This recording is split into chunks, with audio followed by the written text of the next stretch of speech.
Hariom. Hello विद्यार्थी मित्रों, आज आपनो विषय है विज्ञान धोरण 7 प्रकरण 14 विद्युत प्रवाह और तेनी असर। हवे आ आपणो नवो पाठ छे। पाठ्यपुस्तक में तमे पाठनुं वांचन करजो। साथे साथे तमारे विद्युत प्रवाह विषे छठ्ठा धोरण में तमे भणी गया छो एनी पण थोड़ी प्राथमिक माहिती मेळवजो जेथी तमने ख्याल रहे। हवे बात करीए कि विद्युत प्रवाह अने तेनी असरनी पाठ्यपुस्तक जोड़े राखजो विडियो जोती वखते तो वधारे ध्यान रहेशे कि तमे छठ्ठा धोरणना 12मा प्रकरणमां एक रमत सूचवेली छे। तमारो हाथ केटलो स्थिर रहे छे। आ रमत रमવાનો प्रयत्न तमे जरूरथी कर्यो हशे, खरुं ने? जो प्रयत्न न कर्यो होय तो तमे अत्यारे ते जरूरथी करी शको छो। बूझो तथा पहेलीए बंने धोरण 6 नी रमत विद्युत परिपथनुं जोडाण करीने गोठवी हती। તેમના મિત્રો તથા કુટુંબીજનો સાથે આ રમત રમવામાં ખૂબ જ આનંદ આવ્યો હતો। તમને એટલી બધી મજા પડી તેઓને કે દૂરના શહેરમાં રહેતા પિતરાએ ભાઈ બહેનોને આ રમત રમવાનું સૂચન નક્કી કર્યું। આથી પહેલીએ જુદા જુદા વિદ્યુતના ઘટકો કેવી રીતે જોડાયેલા છે તેનું સ્પષ્ટ ચિત્ર બનાવ્યું। હવે જુઓ, અંદર આકૃતિ આપેલી છે। आकृति 14.1 तमारो हाथ केटलो स्थिर रही शके छे ते चकासवा माटेनी गोठवणी। तो एमां जुओ कि बे खिल्ली छे, पछी एमां वच्चे तार जोड्यो छे, पछी बे वाहक तार छे, एमांथी तमे जुओ कि सेफ्टी पिन जोड़ी छे, जोड़े सेल जोड्यो अने बल्ब जोड्यो छे। तो शुं तमे आ विद्युत परिपथ सरळताथी दोरी शको खरा? विद्युतना घटको दर्शाववा माटे सरळ रस्तो जो मळी जाय तो बूझोने जरूर आश्चर्य थशे। એટલે કે આપણે જે જે વસ્તુ વિદ્યુત પરિપથમાં જોડી છે એ જોડી પણ એમાં આપણે આકૃતિ દોરવી હોય તો એ આકૃતિ દોરવા માટે જો કોઈ સંજ્ઞા કે ઘટક મળી જાય દર્શાવવા માટે તો સરળતાથી દોરી શકાય એવું કહેવા માંગે છે। તો વિદ્યુતના ઘટકોની સંજ્ઞાઓ પહેલો પોઈન્ટ છે આપણો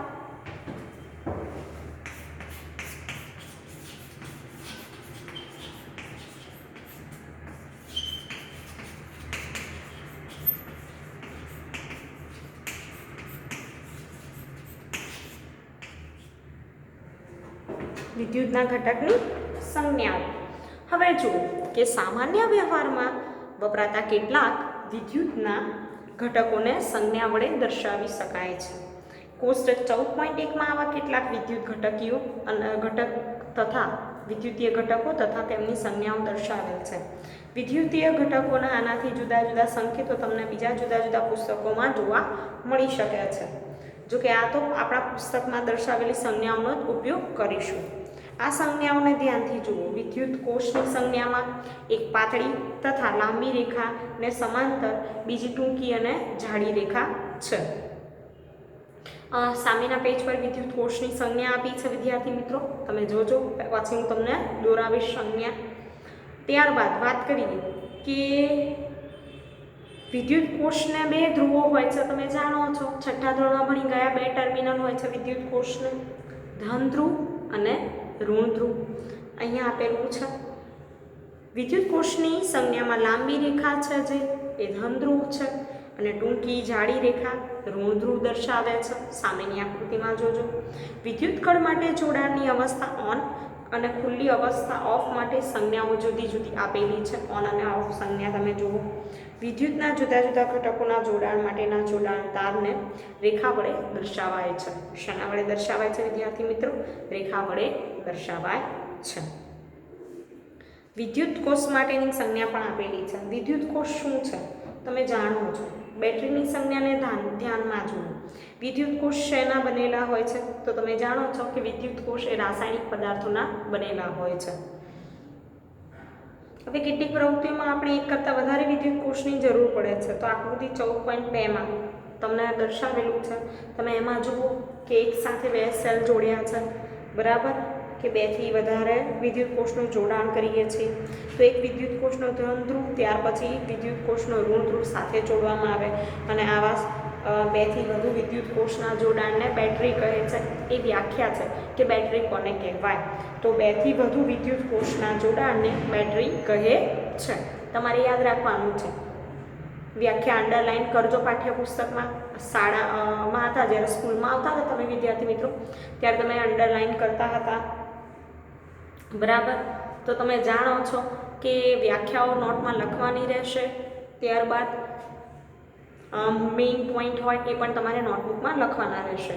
હવે હું તમને દોરાવીશ વિદ્યુત ઘટકો અને તેની સંજ્ઞા. પાઠ્યપુસ્તકમાં આપેલું છે તે પણ તમે જોજો.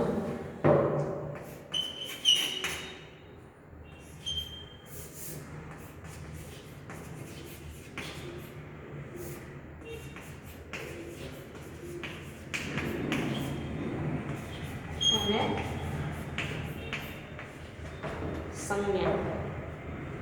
હવે જોઈએ વિદ્યુત કોષ.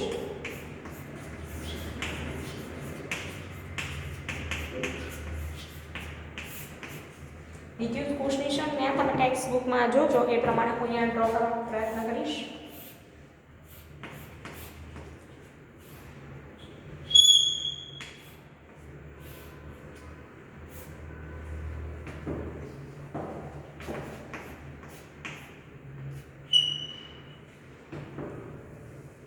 Plus minus.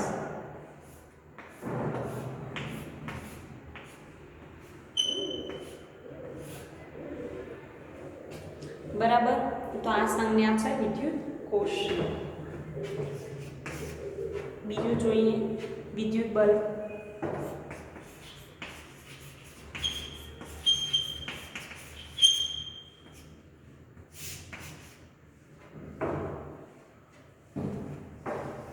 તમારે સુંદર મજાની આકૃતિ તમારી નોટબુકમાં દોરવાની રહેશે.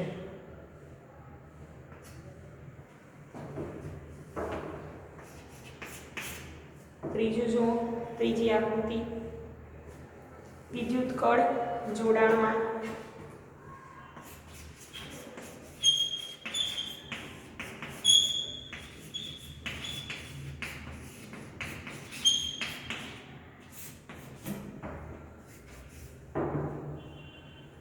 હવે વિદ્યુત કળ જોડાણમાં હોય ત્યારે એની રચના આપેલી છે.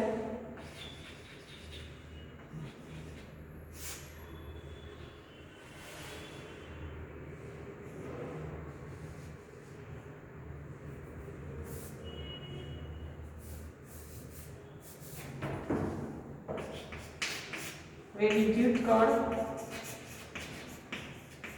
આ જોડાણ માટેની સંજ્ઞા છે. વિદ્યુત કળ ખુલ્લી હોય ત્યારે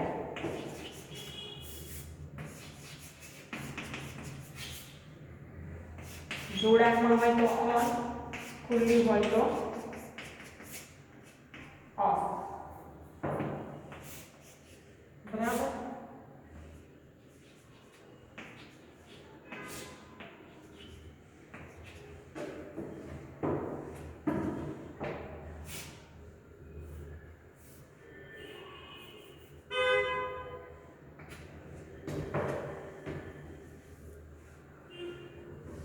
બેટરી 5.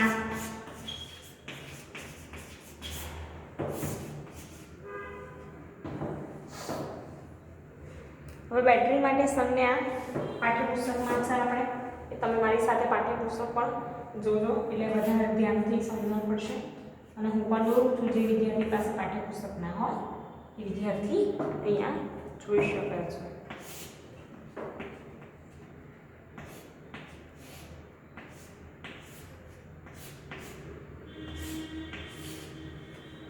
બરાબર. આવી રચના આપેલી છે. આ બેટરીની સંજ્ઞા છે. જોડાણ તાર,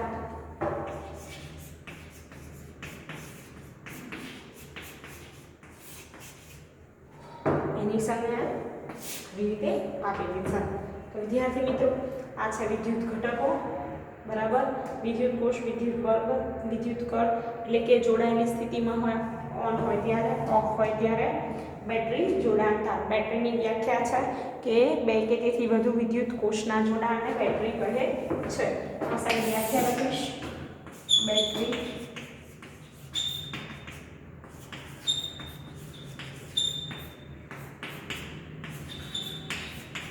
કે તેથી વધુ વિદ્યુત કોષના જોડાણને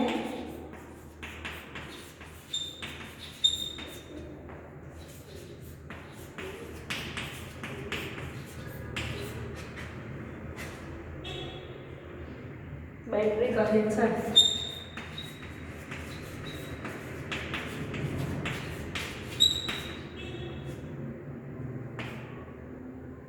બરાબર. હવે આગળ જોઈશું. આવી રીતે તમારે આકૃતિ દોરવાની રહેશે, વ્યાખ્યા લખવાની રહેશે. આકૃતિ સુંદર મજાની, સરસ મજાની, મોટી દોરજો, જેથી તમને વધારે સમજણ પડે.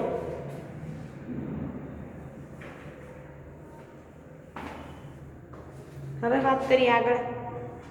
પાઠ્યપુસ્તકમાં જોજો ટોર્ચ, ટ્રાન્ઝિસ્ટર, રેડિયો, રમકડા, ટીવીનું રિમોટ કંટ્રોલ જેવા ઘણા વિદ્યુત ઉપકરણોમાં વિદ્યુત કોષ વપરાય છે. આપણે જાણીએ છીએ કે વિદ્યુત કોષ ક્યાં ક્યાં વપરાય. એવો પ્રશ્ન પૂછાય તો તમારે લખવાનું છે ટોર્ચ, ટ્રાન્ઝિસ્ટર, રેડિયો, રમકડા, ટીવી, એવી ઘણી જગ્યાએ કે જ્યાં વિદ્યુત કોષ વપરાતા હોય એ બધા નામ તમારે લખવાના રહેશે. આગળ વાત કરીએ કે આકૃતિ 14.2માં દર્શાવ્યા મુજબ વિદ્યુત કોષોને હંમેશા એકની પાછળ એક એવી રીતે ગોઠવવામાં આવતા નથી. કેટલીક વખત વિદ્યુત કોષોને પાસે પછી વિદ્યુત કોષોને ધ્રુવને કેવી રીતે જોડવામાં આવે છે, પાસે ગોઠવવામાં આવે ત્યારે કેવી રીતે જોડવામાં આવે છે એવો પ્રશ્ન છે. નીચે જુઓ 14.3ની આકૃતિની વાત છે.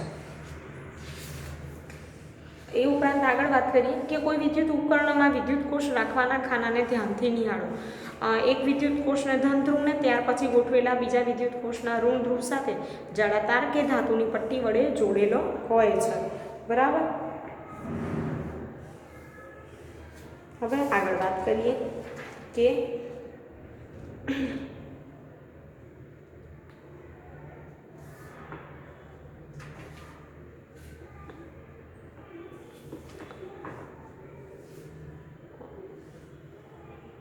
ખાનામાં વિદ્યુત કોષોને સાચી રીતે ગોઠવવા માટે તેમને મદદરૂપ થાય તે માટે શું આવેલું હોય છે? તો સંજ્ઞા આવેલી હોય છે પ્લસ અને માઇનસ.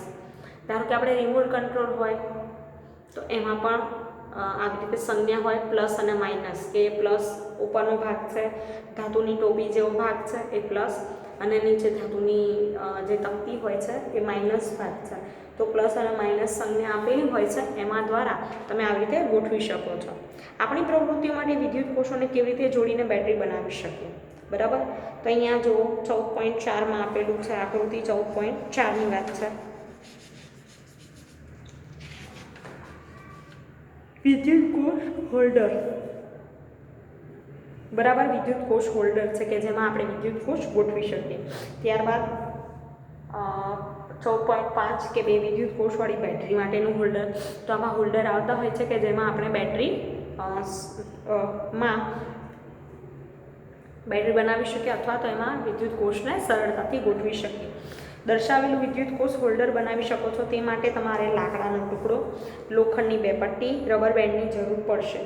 રબર બેન્ડ ધાતુની પટ્ટીઓને ચુસ્ત રીતે પકડી રાખે છે. તમે બજારમાંથી તૈયાર કરેલ 2 કે તેથી વધુ વિદ્યુત કોષો માટેનું હોલ્ડર લઈને પણ બેટરી બનાવી શકો. તમે વિદ્યાર્થી મિત્રો બજારમાં જે મળે છે ને એમાંથી પણ તમે વિદ્યુત કોષનું હોલ્ડર બનાવી શકો છો ગોઠવીને. તમે નીચે દેખાય છે કે ટ્રકમાં વપરાતી બેટરી અને તેની અંદરની રચના આપેલી છે. જુઓ તમે. તો ટ્રેક્ટર, ટ્રક, ઇન્વર્ટરમાં વપરાતી બેટરી વિદ્યુત કોષની બનેલી હોય છે. બરાબર. અહીંયા તમે જુઓ તો વિદ્યુત કોષોને આમાં જે બેટરી હોય છે એમાં વિદ્યુત કોષોને ધન ધ્રુવ પછી ક્રમમાં આવતા ઋણ ધ્રુવ સાથે જોડાય છે, અને હોલ્ડરમાં જે રાખવામાં આવે છે એમાં પાસેની ધાતુઓની પટ્ટીઓને 14.5 મુજબ વાહક તારના ટુકડાઓ વડે જોડી દેવાનું હોય છે. તમે 14.5ની આકૃતિ પણ જોજો. અને 14.1માં બેટરી દર્શાવવા માટે વપરાતી સંજ્ઞા પણ આપેલી છે. એ ઉપરાંત આપણે કોષ્ટક 14.1માં સંજ્ઞાનો ઉપયોગ કરી વિદ્યુત પરિપથ પણ દોરીએ છે. આપણે વિદ્યુત પરિપથ દોરી શકીએ ને આકૃતિ પણ તમે દોરી શકો છો.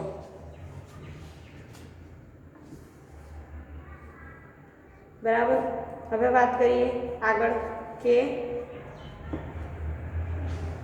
આકૃતિ પ્રવૃત્તિ છે 14.1 વિદ્યાર્થી મિત્રો, કે 14.1માં પાઠ્યપુસ્તકમાં તમે જોતા રહેજો જોડે.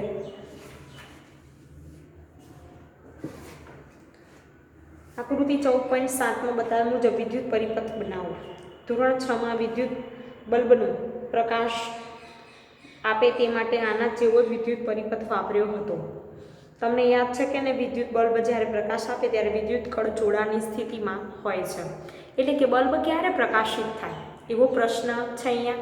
તો તમે જાણો છો ધોરણ 6માં ભણીને આવે કે બલ્બ ક્યારે પ્રકાશિત થાય, જ્યારે વિદ્યુત પરિપથ એકબીજા સાથે બધા જ વાહક તાર સાથે એકબીજા સાથે જોડાયેલ હોય, પરિપથ પૂર્ણ હોય અને જોડાણની સ્થિતિમાં હોય, ઓન સ્થિતિમાં હોય, ત્યારે વિદ્યુત પ્રવાહ અંદર વહે છે અને વિદ્યુત પ્રવાહ વહેવાથી શું થાય છે?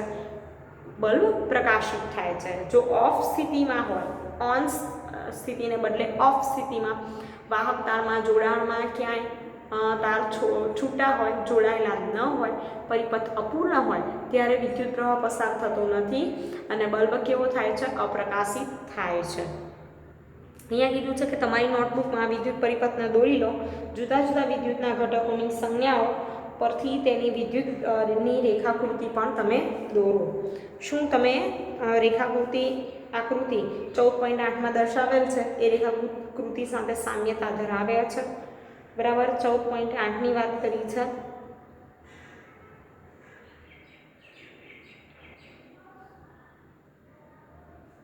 નીચે જુઓ, સામેના પેજ પર આકૃતિ આપેલી છે 14.8માં કે સ્વિચ ઓન સ્થિતિમાં છે, બેટરી દર્શાવી છે. બરાબર, જો ઓન સ્થિતિમાં વિદ્યુત કળ પણ દર્શાવી છે, વિદ્યુત કોષ અને બલ્બ પણ દર્શાવેલો છે. વિદ્યાર્થી મિત્રો, આવી રીતે તમને પૂછાય કે વિદ્યુત પરિપથની આકૃતિ દોરો, ઓન સ્થિતિમાં હોય ત્યારે, ઓફ સ્થિતિમાં હોય ત્યારે. તમે 14.8ની આકૃતિ જુઓ ને 14.9ની આકૃતિ જુઓ. 14.8ની આકૃતિમાં તમને વિદ્યુત કળ ઓન સ્થિતિમાં દેખાશે, 14.9ની આકૃતિમાં વિદ્યુત કળ ઓફ સ્થિતિમાં દેખાય છે. બરાબર, હવે આગળ વાત કરીએ કે સંજ્ઞાઓની મદદ વડે વિદ્યુત પરિપથની રેખાકૃતિ દોરવી ઘણી જ સરળ બને છે.